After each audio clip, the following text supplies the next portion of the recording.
इस संसार समुद्र से पार होना बहुत कठिन है, क्योंकि भगवती माया का ऐसा आकर्षण है कि एक क्षण में हम सत ज्ञान भूल जाते हैं। असत अज्ञान का ऐसा साम्राज्य सा छाया हुआ है। सत संकल्प करते हैं कि आज के बाद हम ऐसा नहीं करेंगे, पर विवश होकर के फिर माया हमसे वैसा ही करा देती है जो नहीं करना चाहिए। उसके लिए हमें अध्यात्म बल की आवश्यकता है।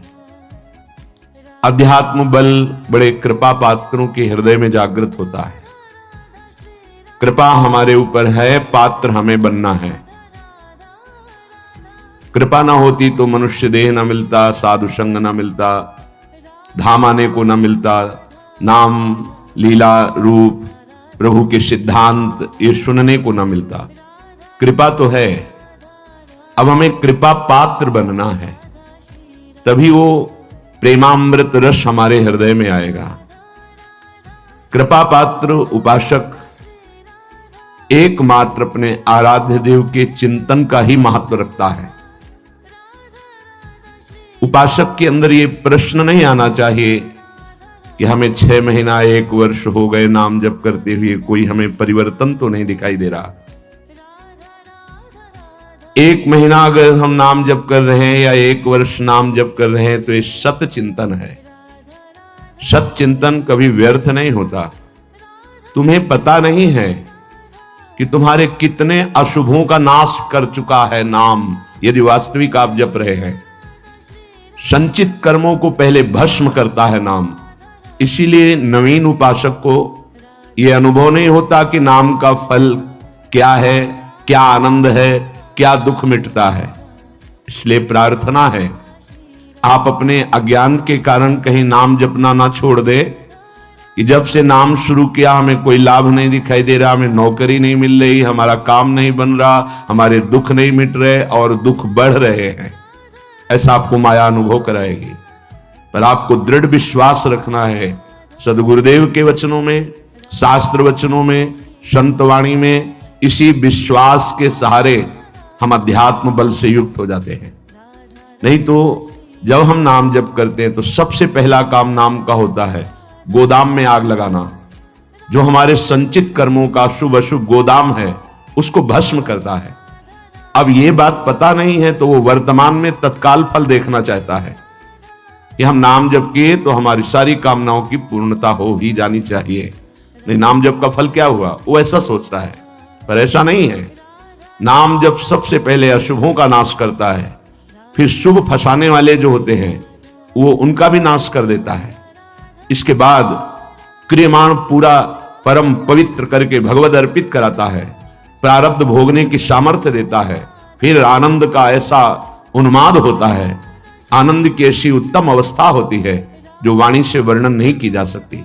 आप धैर्यवान बने, उत्साह पूर्वक नाम का जप, नाम का कीर्तन, नाम का चिंतन करें, परिणाम बहुत मंगलमय होगा। थोड़ा धीरज रखें, थोड़ा विश्वास करें। न एक एक नाम आपको उठा रहा है, अभी आपको समझ में नहीं आएगा। जब आपके पाप नष्ट हो जाएंगे, हृदय निर्मल होने लगेगा, तब आपको समझ में आएगा। मेरा मन प्रियाजू की कृपा से इस प्रेम रस में आविष्ट हो गया है। अब मेरे लिए वृंदावन से उत्तम कोई नहीं, क्योंकि वृंदावन ने मुझे प्रियाजू प्रदान किया, प्रियाजू के चरणों का प्रेम प्रदान किया, राधा नाम प्रदान किया। अब किसी की कोई मर्यादा नहीं। प्रेम की अपनी स्वयं की मर्यादा है कि वो किसी की मर्यादा नहीं रखता। प्रीति न काहू की कान विचार, ये प्रेम है। प्रीति की रीति रंगीलो ही जाने। अगर प्रेम का सही रूप कोई जानता है तो प्रभु श्री कृष्ण जानते हैं। इसलिए वो मर्यादा पुरुषोत्तम के रूप में जब अवतरित हुए तो एक एक मर्यादा का पालन। और जब लीला पुरुषोत्तम प्रेमावतार श्री कृष्णचंद्र जी, महाराज की लीलाओं को समझना सदगुरु की चरण शरण में बैठकर ही हो सकता है। जो रसिक हैं, जो लाडली लाल के रस में डूबे हुए रसिक सदगुरुदेव हैं, उनके चरणों के समीप बैठकर ही इनकी लीला समझ सकते हैं। नहीं, इनकी लीला बड़े बड़े मुनियों के लिए भी अगोचर ही है। न देवैर ब्रह्मादेर न खलु हरि भक्तैर न हृदा, ये स्वयं बाके हैं, इनकी लीला भी बाकी है। ये बाकी की बाकी लीला को जिसका कहीं कुछ बाकी नहीं रह गया वही समझ सकता है। कोई भी चाह, कोई भी लालसा यदि बाकी है तो बाकी की लीला को नहीं समझ सकता। जिसका हृदय समस्त कामनाओं से, इच्छाओं से रहित हो चुका है और प्रेम रस का रसिक हो गया है, वो इनकी लीलाओं को जानता है। श्रीपाद कह रहे, ये मैंने इसलिए कहा कि मेरा मन श्यामा श्याम के प्रेम में अब प्रवेश कर गया है और ये प्रेम पंचम पुरुषार्थ है। तो उपासक को बड़ी कृपा यदि वृंदावन धाम आने को मिले, आश्रय मिले, वास करने को मिले, उसमें विशिष्ट कृपा के सत्संग मिल जाए। सत्संग से हमारे समस्त संशयों का नाश हो जाता है और हृदय दृढ़ हो जाता है कि अब मैं मुक्त होना चाहता हूं। जीवन मुक्त महापुरुष ही प्रेम में प्रवेश होता है, ध्यान रखना। प्रेम रस तभी प्राप्त होता है, पहले प्रेम जीवन मुक्त करता है, तत्वबोध कराता है। सर्वान वस्तुतया निरीक्ष परम स्वाराध्य बुद्धिर्मम, जो उपनिषद कहते हैं सर्वम खलमिदम ब्रह्मणे नानास्ति किंचन, इसका पहले बोध होता है, फिर प्रेम रस प्राप्त होता है। जीवन मुक्त करके विदेह स्थिति से फिर वो प्रेम प्रदान करते हैं। जैसे पांचों भूले देह शुद्धि, ये विदेह स्थिति है, तब छठे भावना रास की, तब वो भावना में प्रवेश करता है। इतनी ऊंचाई हम अपने साधन बल से नहीं प्राप्त कर पाते, ये गुरु कृपा बल से। तभी कहा है रे मन रसकन संग बिन रंच न उपजे। एक साधारण बिना साधन जानने वाले को भी प्रियाजू मिल गए। क्यों? क्योंकि सीधे रसिक कृपा और आसक्ति मेरी लाडली, मेरी प्रियाजू। वो दुनिया के शास्त्रों का परिचय नहीं जानता, सिद्धांतों का परिचय नहीं जानता, बस उसके हृदय में एक बात बैठ गई, मेरी प्रियाजू, मेरी स्वामिनी, मेरी प्राण प्रिय सखी, लाडली जू, बात बन गई। ये जन्म बंधन से, कर्म बंधन से मुक्त होना बहुत कठिन विषय, बहुत कठिन। जब शास्त्रों का स्वाध्याय करो तब पता चलता है। तभी कहते हैं भगवत प्राप्ति अत्यंत कठिन, पर वो गलत शब्द है। भगवत प्राप्ति अत्यंत सरल। संसार का राग, शरीर का राग छोड़ पाना बड़ा कठिन, इसीलिए परिणाम को वो कठिन बोल देते हैं। परिणाम को कठिन बोलने से घाटा हो जाएगा, हम डर जाएंगे कि हम भगवत प्राप्ति नहीं कर पाएंगे। हमें उत्साह रखना है कि भगवत प्राप्ति बहुत सरल है। कठिन है शरीर संसार का राग छोड़ना, और इसकी जिम्मेवारी है गुरुदेव की। बस आप उनके कथनानुसार चले तो शरीर और संसार के राग का नाश हो जाएगा। परमार्थ का स्वरूप कल के सत्संग में वर्णन किया गया कि उपासक चाहे वो गृहस्थ हो या विरक्त, यदि इस मार्ग में उन्नति प्राप्त करना चाहता है तो किसी के स्वभाव या कर्म की ना तो प्रशंसा करे और ना निंदा करे। क्यों? जब वो गलत कर रहा है तुम निंदा क्यों ना करें? तुम क्रिया को देख रहे हो लेकिन पावर को नहीं देख रहे। पावर गोविंद है उसमें, सामर्थ्य गोविंद है उसमें। उपासक उपास्य देव को देखता है, क्रियाओं को नहीं देखता। बोले नहीं, बहुत गंदा आदमी, उससे भगवान कैसे मान सकते हैं? तो गंदा उसकी क्रिया को लेकर के है, लेकिन परम कारण तत्व जो बैठा है वो निर्विकार, चेतन, अमल, सहज सुख राशि, उसको क्यों नहीं देखा? तुम क्रिया देखने वाले संसारी नहीं हो, तुम तत्व का दर्शन करने वाले भगवत भक्त हो, उपासक हो, जिज्ञासु हो। जैसे हम छाया को देखकर, कल ध्यान कीजिए सत्संग का, छाया को देखकर भ्रम हो जाता है कोई है क्या? ठूंठ को देखकर भ्रम हो जाता है भूत है क्या? रस्सी या टायर को देखकर हमें भ्रम हो जाता है ये सर्प है क्या? पर वहां कुछ नहीं होता, वो ठूंठ है, वो रस्सी है, वो आपकी छाया है। ठीक ऐसे ही पूरे संसार में आपके सिवा कुछ नहीं है। सच्ची माने आपको भ्रम होगा, कैसे ऐसे हो सकता है? जैसे स्वप्न में आपके मन के सिवा कुछ नहीं था, तो उसमें दुश्मन भी थे, मित्र भी थे, भोग भी था, ना जाने क्या क्या था, पर जब जगे तभी वो झूठा समझ में आया ना। स्वप्न में तो आपको सब सत्य लग रहा था, ऐसे ही अज्ञान से युक्त होने के कारण आपको ये नानात्व तो सत्य लग रहा है। स्त्री पुरुष, अच्छा बुरा, नीच उत्तम मध्यम, ये आपको लग रहा है। श्री भगवान कह रहे हैं बहुत गूढ़ प्रसंग है। अगर आज का प्रसंग समझ लेंगे तो प्रियाजू के चरणों में लिपट जाएंगे कि मेरे बस की बात नहीं। ध्यान से सुनिएगा। आत्मैव तदिदं विश्वम सृज्यते सृजति प्रभु। बहुत सुंदर विषय। भगवान ने अपने आप से अपने आप का सृजन किया है, दूसरा कुछ नहीं। आत्मैव तदिदं विश्वम सृज्यते सृजति प्रभु त्रायते त्राति विश्वात्मा ह्रियते हरितीश्वरः, उसने अपने आप से अपने आप को बनाया। त्रायते त्राति विश्वात्मा, ह्रियते हरितीश्वरः, और अपने आप से अपने आप की रक्षा की, पालन किया। और फिर ह्रियते हरितीश्वरः, फिर अपने आप से अपना संहार किया। यह है सत्य विषय। उद्धव तस्मान्नहात् बनोन्यस्मा दन्यो भावो निरूपितः, निरूपितेयं त्रिविधा निर्मूला भातिरात्मनि इदं गुणमयं विद्धि त्रिविधम मायया कृतम। इसलिए उद्धव तुम सच्ची बातें समझो। मैं अपने आप से अपने आप को रचा, अपने आप से अपने आप का पालन किया और अपने आप से अपने आप का संहार कर लूंगा। किसको दोष दर्शन दें, किसकी निंदा करें, किसकी प्रशंसा करें? कोई दूसरा हो तब ना।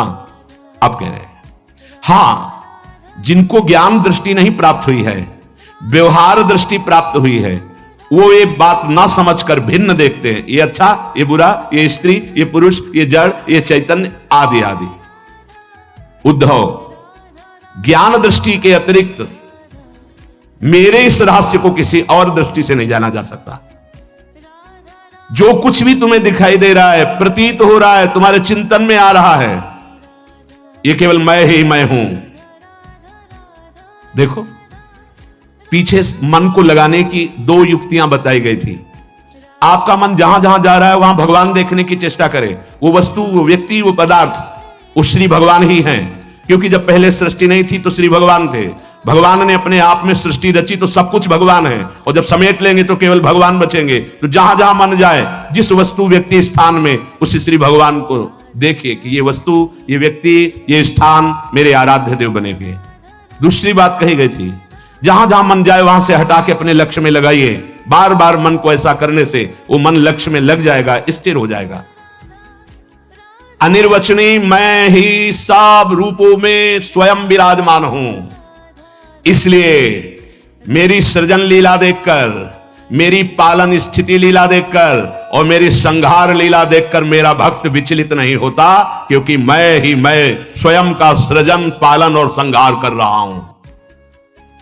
ये जो तीन प्रतीतियां हो रही, सृजन, पालन, संहार, अध्यात्म, अधिदैव, अधिभूत, ये बिल्कुल निर्मूल हैं। जैसे माया, जैसे स्वप्न में कुछ नहीं था, वैसे ही माया के द्वारा कुछ नहीं है। न सृजन है, न पालन है, न संहार है। मान सकते हो?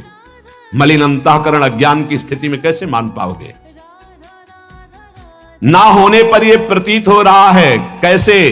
ये तीन गुणों के प्रकाश से, सतोगुण, रजोगुण, तमोगुण के प्रभाव से दृष्टा, दर्शन, दृश्य, ये त्रिविधता पैदा हो गई। ऐसी त्रिविधता को मिटाने के लिए हमें मानव जन्म मिला है, साधना मिली, किसी और को पाने के लिए नहीं, अपने आप को जानने के लिए। एतद् विद्वान मदुदितम ज्ञान विज्ञान नैपुणम न निंदन्ति न च स्तौति लोके चरति सूर्यवत्। जो मेरे इस परमार्थ सिद्धांत को जान जाता है, वो ज्ञान विज्ञान में उत्तम स्थिति को प्राप्त हुआ महात्मा ना कभी किसी की प्रशंसा करता है, ना किसी की निंदा करता है। वो सूर्य के समान पूरे त्रिभुवन में समभाव से विचरता है। प्रत्यक्षेणानुमानेन निगमेन आत्म संविदा आद्यंतवद सच ज्ञात्वा निस्संगो विचरेदिह। इसलिए मेरा भक्त प्रत्यक्ष से, अनुमान से, शास्त्र से, आत्मानुभूति से, महापुरुषों से वो ये जान चुका है ये माया का त्रिविध खेल चल रहा है, सतोगुणी, रजोगुणी, तमोगुणी, पालन, सृजन, संहार। इसलिए वो सबसे असंग हो जाता है। ये स्थूल, सूक्ष्म कारण, तीनों लोक असंग होकर के वो अपने आप से अपने आप में तृप्त रहता है। धन्य है ऐसा महापुरुष जो अपने आप से अपने आप में तृप्त रहता है, वो असंग भाव से विचरता है। उद्धव जी को एक प्रश्न यहां परेशान करने लगा मन में कि आत्मा अविनाशी, चैतन्य घन, शरीर जड़ नाशवान, फिर ये जन्म किसका होता है, फिर मरण किसका होता है? प्रश्न कर बैठे। बहुत सुंदर प्रश्न है और बहुत सुंदर उत्तर है। यदि आप समझ पाए तो आप प्रियाजू के चरणों में भाग पड़ेंगे, क्योंकि आपकी समझ के परे की बात है।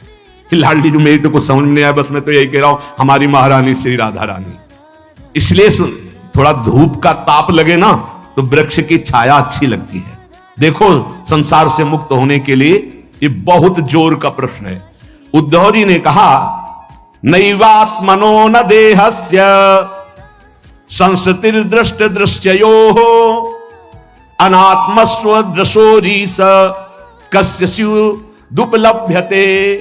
प्रभु, ये चर्चा आपको मिलेगी नहीं प्राय, क्योंकि कथन और श्रवण के लिए स्थान की भी जरूरत होती है। तो यह श्रीधाम वृंदावन, और यहां व्यक्त अव्यक्त बड़े बड़े महापुरुष पधारे हुए हैं। तुम्हारी दृष्टि नहीं है तो तुम्हें व्यक्ति समझ में आएगा। जहां भगवत शास्त्रों का सत्संग होता है वहां सनक सनंदन सनातन सनत कुमार श्री हनुमान जी महाराज बड़े बड़े महाभागवत पधारते हैं, और उन्हीं के सानिध्य से समझ में आ सकता है। ये विशुद्ध भागवत परमार्थ मार्ग है। उद्धव जी ने पूछा कि भगवान, ये जो आत्मा है ये दृष्टा है, और शरीर जो है ये दृश्य है। आत्मा स्वयं प्रकाश है और देह जड़ है। ऐसी स्थिति में ये जन्म मरण किसका होता है? आत्मा का जन्म मरण हो नहीं सकता, क्योंकि स्वयं प्रकाश है, और जड़ शरीर का हो नहीं सकता, क्योंकि नाशवान विकारी है, ये तो यही नष्ट हो जाता है। महाराज, ये मरता कौन है और जन्मता कौन है? ना आत्मा और ना शरीर। अगर ये शरीर जन्मता मरता है तो शरीर को नष्ट करने के बाद फिर अब जन्म मरण खत्म हो जाना चाहिए, पर फिर शरीर मिलता है। आत्मा को हो नहीं सकता, क्योंकि स्वयं प्रकाश निर्विकार चैतन्य घन। तो ये होता किसको है जन्म मरण? इसका होना उपलब्ध है कि होता है जन्म मरण, तब ये होता किसे है भगवान? हे जगत गुरु, आप हमारे संशय की निवृत्ति करें। आत्मा व्ययो गुणः शुद्धा स्वयं ज्योतिरनावृतः अग्निवद्दारुवच्चिद्देहा कस्य संस्कृति। नाथ, आपकी कृपा से इतना तो पता चला है कि आत्म तत्व अविनाशी है, प्राकृत अप्राकृत गुणों से रहित है, शुद्ध स्वयं प्रकाश है, कोई भी आवरण उसे ढक नहीं सकता। शरीर विनाशी है, साकार है, अशुद्ध है, आत्मा से प्रकाशित है और आवृत है माया के गुणों से। प्रभु, आत्मा तेज स्वरूप प्रकाशमान, शरीर काठ की तरह अचेतन, फिर ये जन्म मृत्यु संसार किसको प्राप्त होता है? कौन है जो बार बार जन्मता है मरता है? श्री भगवान वाच यावद्देहेन्द्री प्राणै रात्मनः सन्निकर्षणम् संसारा फलवास्तावत् पार्थो अविवेकिनः। भगवान श्री कृष्ण ने कहा, प्रिय उद्धव, बहुत तुमने विशुद्ध परमार्थ के स्वरूप का प्रश्न किया है। यद्यपि इस संसार का ज्ञान में कोई अस्तित्व नहीं है, अज्ञान के कारण यह भास रहा है, पर ध्यान देने योग्य बात, जब तक ये देह का अभिमानी है, मैं स्त्री मैं पुरुष, मैं ये देख रहा हूं, मैं खा रहा हूं, मैं बोल रहा हूं, इंद्रियों का अभिमानी है, प्राणों का अभिमानी है, तब तक आत्मस्वरूप जो निर्विकार सच्चिदानंदमय है, इस भ्रांति के कारण बार बार जन्म और मरण को प्राप्त होता रहता है। यद्यपि ना उसका कभी जन्म होता है ना मरण होता है, फिर भी भ्रांति, ये भ्रांति स्वप्न की तरह है। अर्थे हृद्यमाने पी संस्कृतिर न निवर्तते ध्यायतो विषयानस्य स्वप्ने नर्थागमो यथा। जब तक इसको ये भान रहता है कि मैं स्त्री हूं, मैं पुरुष हूं, मैं अपनी इंद्रियों से भोग रहा हूं, मैं ये भोगा हूं, ये भोगूंगा, ये उसकी भ्रांति ऐसे है जैसे स्वप्न में। और स्वप्न में प्राप्त हुआ सुख दुख जब तक जागता नहीं तब तक सत्य भासता है। स्वप्न की विपत्तियां या स्वप्न का सुख कोई भी सत्य नहीं है, पर वो जब तक जगाया नहीं जाएगा तब तक उस विपत्ति या सुख को भोगता रहेगा। ऐसे ही बिल्कुल न जन्म है न मरण है, आत्म तत्व निर्विकार, शरीर भ्रमात्मक त्रिगुणात्मिका माया से रचा हुआ। पर जो साधक, जो मनुष्य अपने को स्त्री या पुरुष मानकर और विषय भोगों का चिंतन करता रहता है, वो अज्ञानी स्वप्नवत भोगों में फंसा हुआ जन्म मरण रूपी संसार से कभी निवृत्त नहीं हो सकता।